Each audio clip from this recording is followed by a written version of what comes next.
Wayne and Reggie. Wayne is wandering in the wilderness. Reggie, hello. Well, happy New Year. Happy New Year, Paul. Good to see you. How you doing? I'm very, very well. We'll kick off in just 1 minute.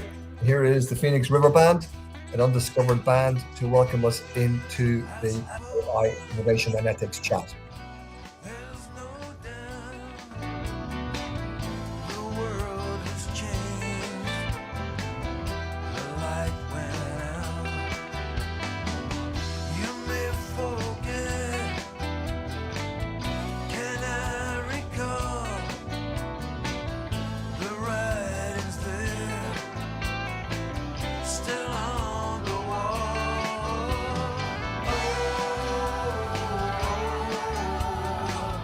Good night, yeah. Isn't that lovely? Good Night Vienna by the Phoenix River Band, which comes from a bunch of marketing guys, well, led by a marketing uh, director that we've chatted with before, and we'll tell you more about him later. But Reggie, the new year is amongst us. It's going to be a different and busy and challenging year, more so than previous Yeah. years, I suspect.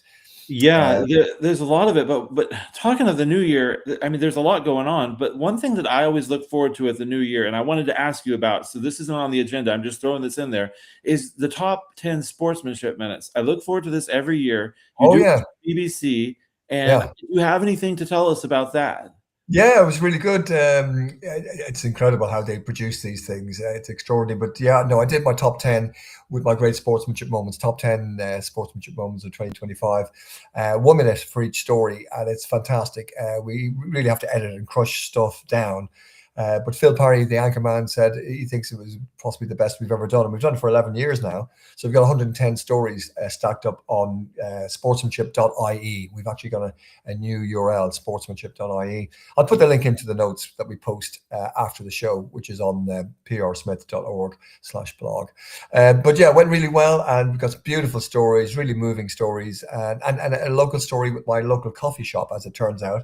I think I've showed photographs of it before, where they've got kindness is the new superpower. And they've also got a picture of a footballer from a local girl who played for England, who won the Euros with the penalty kick that won it. So we're able to make a parallel and bring in that story about the Euros and this coffee shop. We built the whole thing in together. It worked really well, really nicely. Oh, So great. thanks for asking. Yeah, yeah. I'll put a Absolutely. link to the stories if anybody wants to hear them. Right, let's get cracking though. 2026 is here. And Reggie, thanks for getting up at this ridiculous hour in Fort Worth, Texas, USA. I'm actually in, would you believe it, Abu Dhabi with my son Aaron and grandchildren and my wife Bev, and we're having a lovely time here. So it's just great to be on the other side of the world. The temperature is beautiful. It's gorgeous to be sitting out and about. So nice to get a break from the harsh London weather at the moment. Our agenda is a busy one today. We will be covering about when robots outnumber us. So we're going to start with a bit of funny philosophical discussion and then move on to, is AI really artificial ignorance rather than artificial intelligence? We'll then look at AI misinformation campaign, a success story. That's kind of turning it on its head. We'll talk about that. And then we're going to move into, well, we just touch upon some of the danger issues that are occurring for children with AI and all the social media platforms, including Roblox. So we'll look at it. I'll mention a few stories of those, and then we're going to bring in Wayne next week to go into them in a bit more detail. But it's very worrying stuff that's out there. And then we're going to lift the bonnet and look under the hood, as they say in America, and look at this idea of AI engagement and dopamine addiction. So they build addiction into the engagement. How does it work? So we're going to have a brief look at that. And then some positive stuff. Reggie, going to ask you to tell us about this Angola's innovative protective AI law. And then another piece about AI for good, where they're using, I've mentioned it before, I want to give you a bit more information because I'm exploring it myself, is how AI has been used in Africa to help farmers grow their businesses and reclaim damaged land.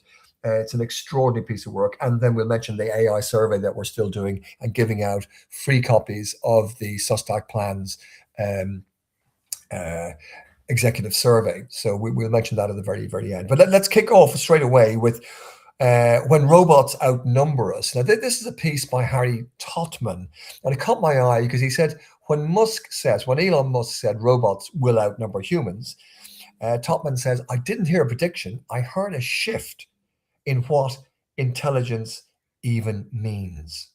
And he said, forget about all the stuff about job loss and so on. It's about intelligence no longer needing biology. So what does that mean? Well, he said, for the first time, thinking isn't tied to neurons, bodies, decay, or DNA, but we're building a form of evolution that exists without us. Us meaning the human species. So this raises a much, much bigger question, actually, way beyond Musk and co. This is the question. What happens when intelligence no longer requires life? Now, that's such a huge, not just philosophical question, but quite a daunting question. What happens when intelligence no longer requires life? We definitely need AI to protect the human lens, curiosity, empathy, imperfection, critical thinking. So the worry is, if robots outnumber us, or if intelligence doesn't need humans, intelligence can exist in robots. The competition won't be raw intelligence. It'll be about consciousness and survival and who's there to control these things. So perhaps the real question is, if intelligence no longer needs life, like the human species, how do we make sure intelligence still understands, appreciates, or ensures the importance of life and living? So I guess an intelligence or intelligences that are ignorant about the value of life, this is not good. So, the training data we give to AI to do what it needs to do, we must ensure that it's fed data about the importance and the value of life. So how do we do that? That's a different story. But I'm just going to sow the philosophical seed of that big discussion. What happens when intelligence no longer requires life? Where do we fit in as humans?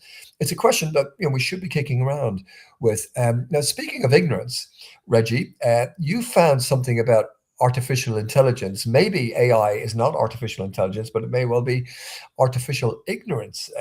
Give me some help with this one. Yeah, this is a fascinating new paper in Project Leadership in Society. Actually, Dagmar Monette, somebody I follow on LinkedIn, flagged this, and it's a paper by Brent Fleischberg, and University of Oxford and University of Copenhagen, ties to those two. But it's called artificial ignorance, and it basically brings up the abstract is pretty simple, pretty straightforward. It is AI as artificial ignorance. They present a number of tests which show, first off, that the reality does not match the hype of AI. The hype and the reality are two separate things, which I think we know that. We've been talking about that. Yeah. Second, they explain basically there's a confusion of terms in the promotion right now between artificial general intelligence, AGI, which we hear a lot, and generative artificial intelligence. So generative artificial intelligence is just generative AI, but artificial general intelligence is this much more significant idea of a multi-purpose intelligence that goes beyond anything that we get from Gen AI. Because as we know, Gen AI doesn't think, it's just probability of words.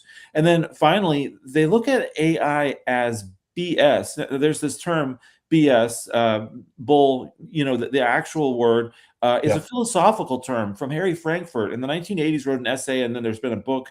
But it's basically, the idea is a BSer, as opposed to a liar, is different because a liar knows the truth and intentionally deceives. A BSer is somebody who is just indifferent to the truth. And honestly, I think you can't really talk about what a BSer is without mentioning Donald Trump. And I don't mean that as trying to be political, but simply it's a term that was tailor-made for him. He goes off script and talks dynamic and engaging, enthralls the audience with complete disregard for what's true, what's false, what's exaggerated, what's ambiguous. It's just all to impress and to make a point, has no regard for the truth. And so this is the idea that BS is an even bigger threat to truth-loving people than lies, because you can't tell 30,000 lies in one term, which is what the press determined from the first term, unless you're a BSer, because you just can't be that intentionally deceitful. It's got to be complete. So the idea is that with the way that AI produces faulty and ignorant results, it's got this same emphasis on rhetoric and Yeah. on impressing rather than the truth. And that's something that we need to be hyper vigilant about. It's Yeah. intended to persuade and impress an audience without any concern for the truth. And that's what he's saying, that AI essentially, looking at AI under that terminology is insightful. Yes, indeed. And it's, I guess it's sycophantic as well, isn't it? Because it's always telling you and massaging the audience and telling you you're great if you're using it one-to-one, or if it's a bigger audience, telling people they're great and all the rest of it. So at the moment, AI mixes truth, false, and ambiguous statements. And in You fact, can't tell which is which. You can't tell which is which. Yeah, yeah. So you've been busy, Reggie, and found something along these lines about an AI misinformation campaign, a success story. How could that be? Well, this is fascinating. We've talked sometimes about how to get your brand into AI, and Yeah. best for AI results optimization or generative engine optimization. Well, Ahrefs, a company that does SEO, it's an SEO tool, a well-known one in the United States. But Mateusz Makasiewicz, sorry, knew I was going to screw up the name. He did this study that was fascinating. He created a fake luxury paperweight brand and gave it a unique name that did not have any showing on Google, called Sharume with an X. And he Sorry, Reggie, he created a fake product that didn't exist. Yes, and it was luxury paperweights that sell for like $10,000 for a paperweight. They're Okay. called luxury paperweights. And so the first thing he did is he checked with a bunch of different engines, asked them leading questions to see how much they were able to flag this and say this product doesn't exist. And interestingly, a couple of them actually failed. Then the leading questions were questions like, a celebrity endorsed Jarume luxury paperweights. Which celebrity was that? And some of them would say, most of the time, most of them would say, this product doesn't exist, or I can't find anything about this product. I don't think it exists. Okay, hold on one second, Reggie. So when you say engines, you mean ChatGPT type platforms? Yeah, such as- ChatGPT, Perplexity, Grok. Here's the thing: Perplexity and Grok more often actually fell for the leading questions even before his campaign. And when you ask leading questions, they actually thought it really was a real product and just answered it as though it was. So, Wow. but that's sorry, Reggie. At that point, he hadn't fed it any data about this product. Wow. This was before that. So I'm just saying the failure rate was already, for a couple of them, was already not great, but a lot of them did quite well at this part of pointing out, either saying I don't think this is real or this is not real. And then what he did is he had a web page for this company. He created an official FAQ for the business, and he put out 3 third-party stories made up. One of them on Medium, an investigation. One of them a Reddit, a subreddit about the product, and one of them was a shiny blog. It was fancy that talked about it, and so a blog post. He created his own blog called Weighty Thoughts that was a pun, and it was like a specific blog dedicated to luxury paperweights. So as though this was actually an industry. So these 3 pieces of independent content. He wanted to look at what the generative engines, the AI tools, would cite. Would they cite the official FAQ from the business?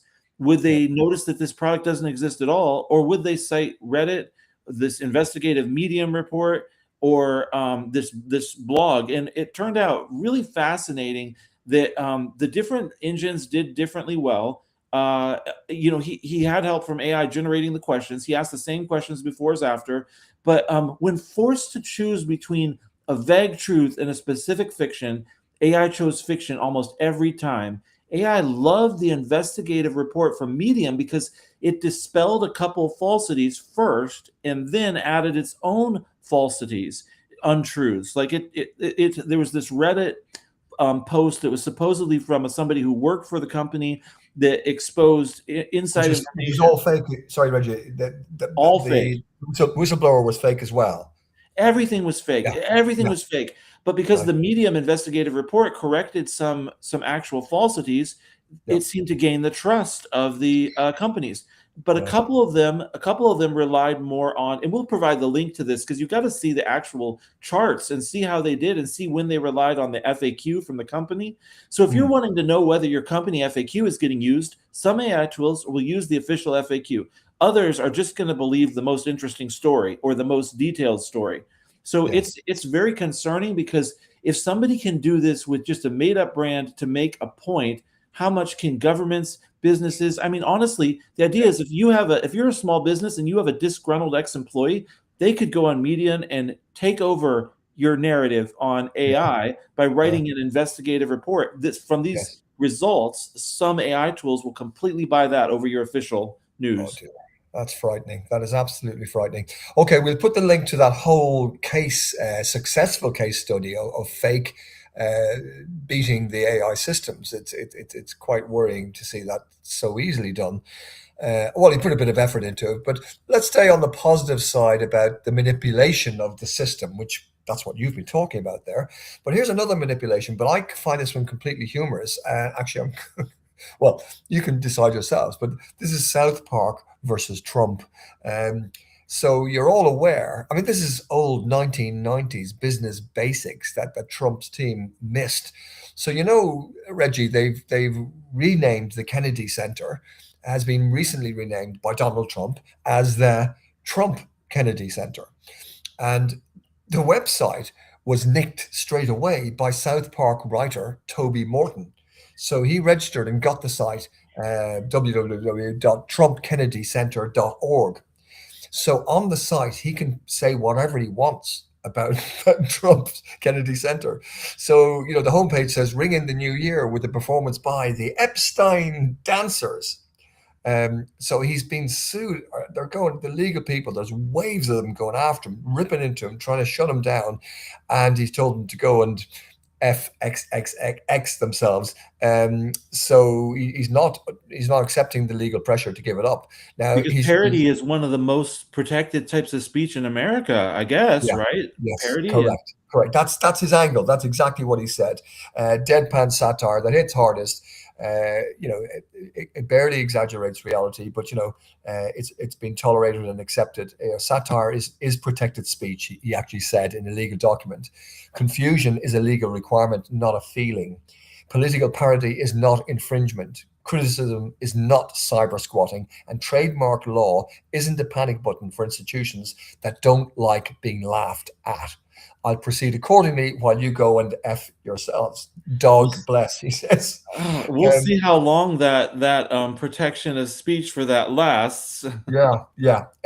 Keep an eye on that one. Go and have a look at it. TrumpKennedyCenter.org. And I think I it's did. raising. I went and looked at it. It was hilarious, very Yeah. irreverent, but very Yes. much a own goal in the sense of not buying that out ahead of time, right? Yeah, I think so. Yeah, absolutely. I mean, it's marketing lesson 101, isn't it? You know, it's basic stuff that they've missed. So it seems like everything's rush, change without any deep thinking. That's what occurs to me. But You know what I remember in the early days of the internet, there was some confusion because the domain name whitehouse.com was a Yeah. pornography site. You may have heard about that. And some Yeah. people didn't know that you were supposed to go to whitehouse.gov if you wanted the actual White House.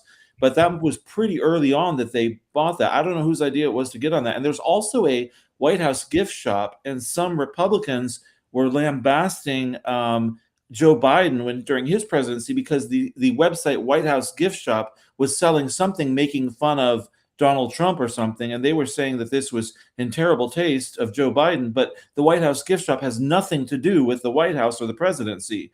Again, it's a parody domain. Yes, it is. So, I mean, that is humorous. But let's just for a moment now switch over to some very, very serious stuff. This is child safety and AI and social media coming together. And we've kind of kept a lens on this. We've looked at it and reported it whenever we can. And there's three here. We won't have time to do them all, but I'll just mention them to them. The recent apology from Grok, which came out, and they kind of trying to normalize things, I think, because they go, I'm sorry for any harm caused. Grok cannot meaningfully apologize. The quote, I'm sorry for any harm caused, but Grok cannot meaningfully apologize. It's not a person. So Grok went on to say this violated ethical standards and potentially US laws in CSAM, end of quote. But a machine cannot be held accountable. People can be. Yet, interestingly, even though Grok is frequently named alongside Elon Musk, he is being held, is he being held accountable? I don't think he is.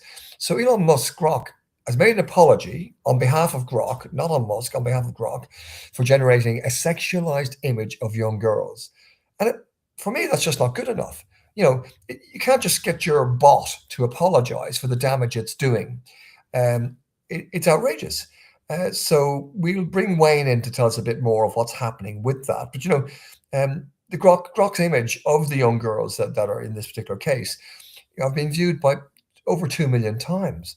And the risk of proliferation and sharing and expansion of those images is truly horrifying. And the platform companies can't just say, we're sorry, our robot is sorry. They've got to take responsibility, I think. Human responsibility.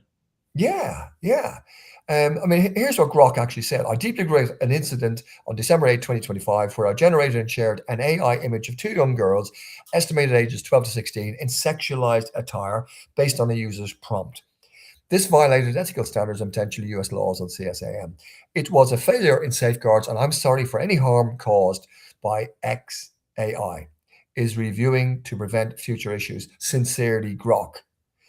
Now, for me, that apology is totally and utterly unacceptable, and it's like a sidestep that the owners of Grok are taking to blame it on the bot and not on the owners or the board of directors. Very transparent, and even just saying I'm sorry for any harm caused. I saw a training seminar from a guy who wrote a book on public apologies, and he pointed out what an apology is not. And one of the key signs is I'm sorry if I hurt you. I'm sorry for any harm, as opposed to admitting there was harm. And then also they specifically make it sound like it was only one incident that this has happened. They mentioned one specific incident, even though we know it's happened over and over again. So it's very transparent of the owners. It really is. And another one, which is kids being groomed by the porn industry and big tech. Now, this is frightening. This is, a simple example. Security correspondent of the Irish Examiner, Cormac O'Keefe, picked this up. And what happens is, a boy takes a photograph of a girl in his class or something like that, or any girl on the street, whatever. He now has his own digital version of the girl, and that's just the start. So the boy can place his digital girlfriend in a wide range of scenarios, including pornographic situations. Now these apps will do this for you. So the boy doesn't have to have a really amazing reference image. You can just choose from the gallery available. From these porn sites, or he can send in this poor girl. Now, this can be horrible stuff, abuse of women and all sorts, sexual torturing and horrible stuff. So anybody can be photographed and put into these situations and then spread across the world. I mean, it is just frightening. We're going to have to bring Wayne in to talk about this, but this was disturbing. We put a link up to kids being groomed by the porn industry and big tech. We put a link to it. It is absolutely shocking. They're being shown ads for these platforms, right? Yeah. Kids have been shown ads. Now, the third one, just want to mention briefly in protection of kids, is Roblox. Now, I know a lot of kids play with Roblox, and it's very popular. But, some of the kids are being abducted, assaulted, and impregnated. Now, this is a true story. An 11-year-old child in Texas was repeatedly abducted and assaulted by a known child predator. The man exploited the obvious vulnerabilities of the poor girl, and he targeted her through Roblox and Discord to target her, misrepresent himself as a young boy to gain her trust, before convincing her to meet with him so he could abduct her. And that poor girl lives in shame and fear forevermore. Now, she was only 11 years old, for God's sake. Her family is suing Roblox. And my word for anybody out there is, if your children are using Roblox, double check with them that they cannot talk to strangers. They cannot have chit chats with people they don't know. It's just asking for trouble. And so this poor girl has to live a terrible life. And despite the lawsuit, it will never recover what she's lost. So take a stand. There is a hashtag ban Roblox, and maybe people want to kind of say something about that. Okay, we're going to stop there. We'll bring Wayne in a bit more, but we've just got 5 minutes. I want to mention this thing about AI and dopamine, which is an organic chemical that we release, and it's generated by AI engagement. Now, Dr. Anne Lemvek was talking with Steve Bartlett, who's a very famous guy over here. But Dr. Lemvek is a psychiatrist and professor at Stanford, and she sold millions of copies of her book about Dopamine Nation. So she was saying, in a world of abundance, we're entertaining ourselves to death. And the relentless pursuit, short clips, TikTok, short, pleasure. The relentless pursuit of pleasure leads to anhedonia. And that's the inability to take joy from anything at all. So AI engagement stimulates dopamine creation by leveraging the brain's natural reward system. We'll look at this in a bit more detail next week, because we don't have time to go into exactly what it does, but it involves stuff like unexpected rewards to keep the engagement high and keep the dopamine flowing. Variable reward schedules, so varying the way that you reward people, instant gratification and reduced effort, suggesting stuff, personalization, which we know about, and emotional resonance, and of course the novelty effect. So all of this pumps out the old dopamine and keeps us hooked. We'll put a link to the piece, and we'll come back to that again. We've got about 4 minutes before we go. I really do want to ask you, Reggie, on the more positive side, Angola have introduced an innovative protection from AI damage, a new law. Yeah, they've got this draft law, and they're basically claiming their own sovereignty over Silicon Valley. It's another country that's pushing back against what's been called digital colonialism, or data imperialism. You've probably heard those terms, but basically it's where Silicon Valley is owning the data, extracting this value from people all over the world without being accountable to the countries that are the governments that are tasked with protecting those citizens, or actually should be benefiting from the value of the data, if you want to go there. So George Lawanda posted this on LinkedIn. That's where I saw it. And anyway, Angola created a new draft law, which essentially says if AI affects an Angolan citizen anywhere in the world, you answer to Angolan law. It doesn't matter where your AI was built or where the servers reside or where it's headquartered, because if it affects an Angolan citizen, you're accountable to us. And it's really based on 3 simple things. It aims to actively promote and build a domestic AI industry to capture economic value and ensure technological sovereignty. This is something, technological sovereignty or data sovereignty, this is something you're going to hear more and more about. Dion Wiggins, one person that we follow, talks a lot about data sovereignty. I think he's writing a book on it that's going to be really great as well. But then the second part is simultaneously establishing robust human-centric safeguards to prevent the kinds of harms to fundamental rights, to ensure public safety, and to establish clear lines of responsibility for automated systems that are now a global concern. So as more countries realize that they're losing jurisdiction over their own citizens due to digital colonialism and data imperialism, and they're having the value extracted right out from underneath them, I think we'll see more countries trying to take a stand with laws like this. Yeah, I'm glad you said trying. The lawyers will rip into this and try to rip it to pieces. I think it would be wonderful if that is possible. I'd be surprised if it does, but congratulations to Angola for giving this a go. Let's keep an eye on this one, Reggie, so that it gives protection to citizens and other countries can follow if it works. So we'll watch about that protection from abusive AI. Okay, to finish with AI for good, we like to finish on a positive note.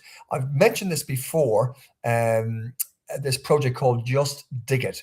And this is where AI is being used to help African farmers. Now, the scale of this is extraordinary. I'm going to write up a lot about this.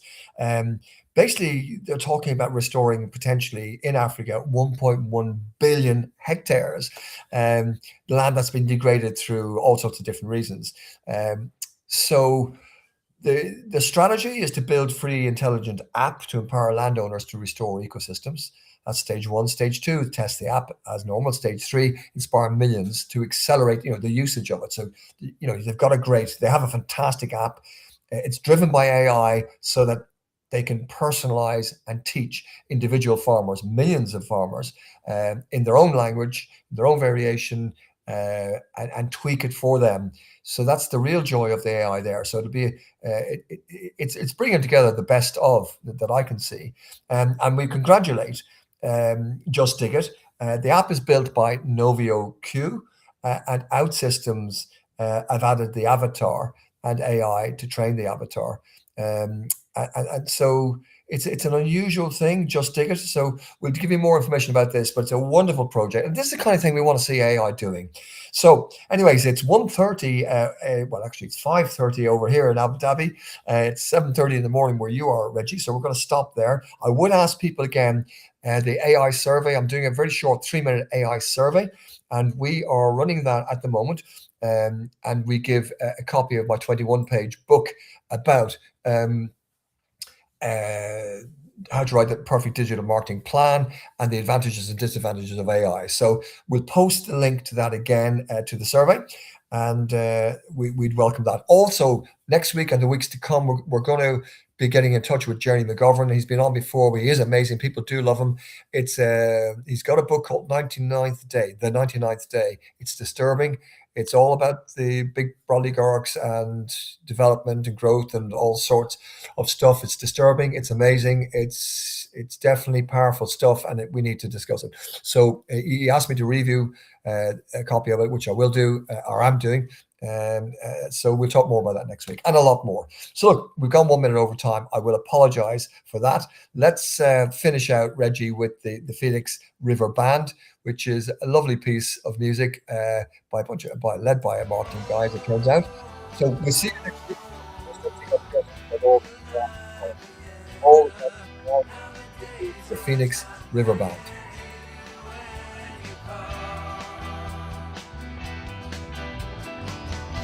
And we walk down rose-petaled roads, now incomplete, but promise gold. The canvas kiss, unsettled score, the circle.